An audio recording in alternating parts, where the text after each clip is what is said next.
தேமுதிகவுக்கு எதிராக குரல் கொடுப்பவர்கள் துரோகிகள் என்று அக்கட்சியின் எம்எல்ஏக்கள் குற்றம் சாட்டியுள்ளனர். விஜயகாந்துக்கு எதிராக சந்திரகுமார் எம்எல்ஏ தலைமையில் அதிருப்தியாளர்கள் வெளியேறியுள்ளது குறித்து தேமுதிக எம்எல்ஏக்கள் கருத்து தெரிவித்துள்ளனர். தலைவர் தொண்டர்கிட்ட எல்லா இடத்துல கருத்து கேட்கிறார். யார் பக்கம் கூட்டணி போகணும், எங்க போகணும்னு.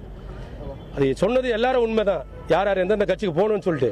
ஆனா கடைசியா தலைவர் ஒரு முடிவு எடுத்துட்டா அந்த முடிவுக்கு கட்டுப்படுவர் தான் உண்மையான தொண்டை. இதுதான் உண்மை. எல்லாருடைய கருத்து கேட்டார்ல, அதை முதல்ல நீங்க நினைச்சு பார்க்கணும்.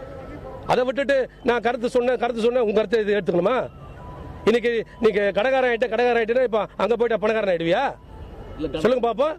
தலைவர் நான் எங்களோட பார்த்து நான் ஆலோசனை கூட்டம் எங்கள் மாவட்டத்தில் போடும்போது தலைவர் கேப்டன் வந்து கிணத்துல குதிக்க சொன்னாலும் முதல்ல நான் குதிப்பேன்னு சொல்லியிருக்கோம். எங்கள் மாவட்டம் பேட்டியை கொடுத்துருக்கேன், எல்லா பேப்பர்லையும் வந்திருக்கு.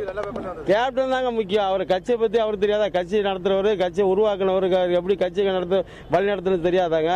இவன் பிடிக்கல போனவன் துரோகி, நன்றி கட்டவன். அவனுக்கு பதவி 5 வருஷம் எம்எல்ஏ பதவி கொடுத்தாரு, அப்போ தெரியல அவனுக்கு.